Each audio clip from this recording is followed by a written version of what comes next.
the greatest. Even for Kenenisa Bekele, he can't close that now. You cannot lift your legs to a track finish in the same way. Over 10,000 meters in the marathon, it just doesn't happen. So let's look at Daniel Wanjiru. Kenya have had some great champions, some great names, and he wouldn't have been the favourite if you look down the list today, but he showed when he won the Amsterdam Marathon that he's got massive potential.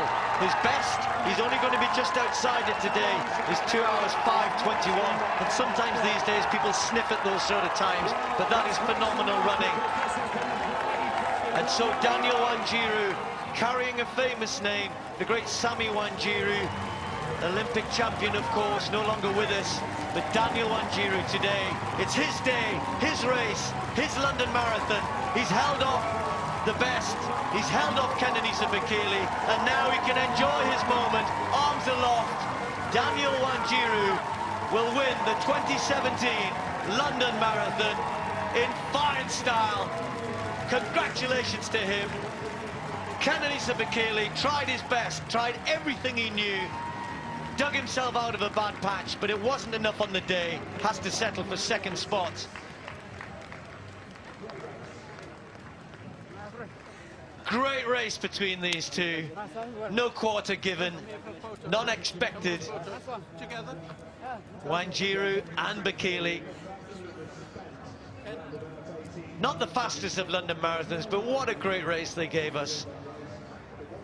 And I think Paula made the point on a day when we're talking about mental health, heads together, in their different ways. They showed how much mind over matter can work here. Wanjiru, the biggest win of his career.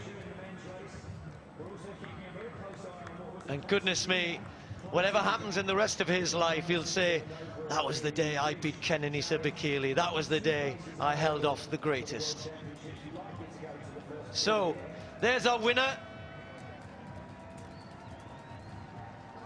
Kenenisa Bekele taken second. We're just waiting for the third place runner to come in. It was Bidan Karoki, and he's just coming into the mile in front of us here. And that's a great marathon debut for him, because he set off at a very, very fast pace. He's very tired. He's got to keep going to the finish. He's just being chased. I think he's just about going to hang on. Abel Karui, his teammate, the former world champion, chasing him in. But Bidan Karoki, great career across country, very good half-marathon runner. His first marathon's been a hard one. Goodness me, elite runners can look as tired as anybody else at the end, but he drags himself across the line for third in his first marathon in London. And well, he'll be one of those walking rather awkwardly tonight, and tomorrow he'll be joined by about 40,000 others. So Karui takes fourth.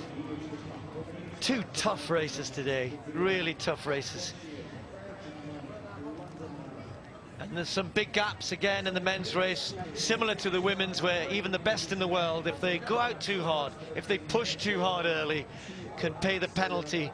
The distance is always king. The marathon always comes out on top. It's always a test. It doesn't matter who you are.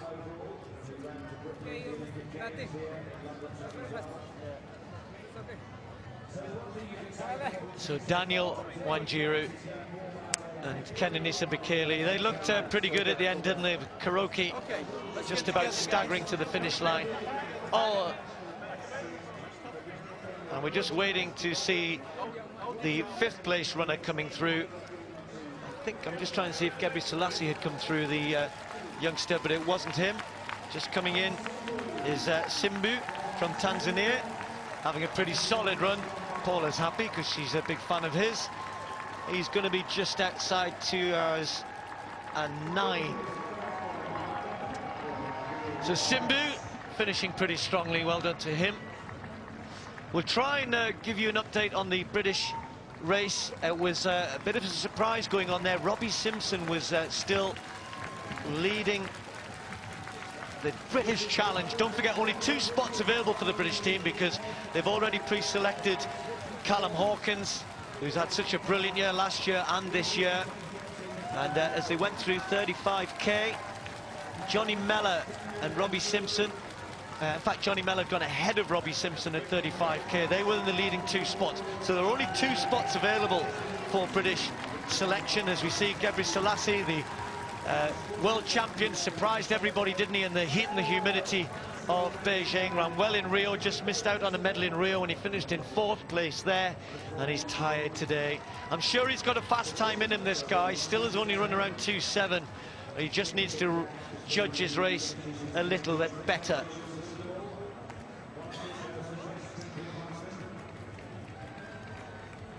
So I can actually just give you an update on that. Robbie Simpson has gone through 40k. Isn't that far from the finish? And don't forget, the qualifying time was 2:16, but most of the British athletes had already done that, and it was a really case of who finishes in the top 2 positions today.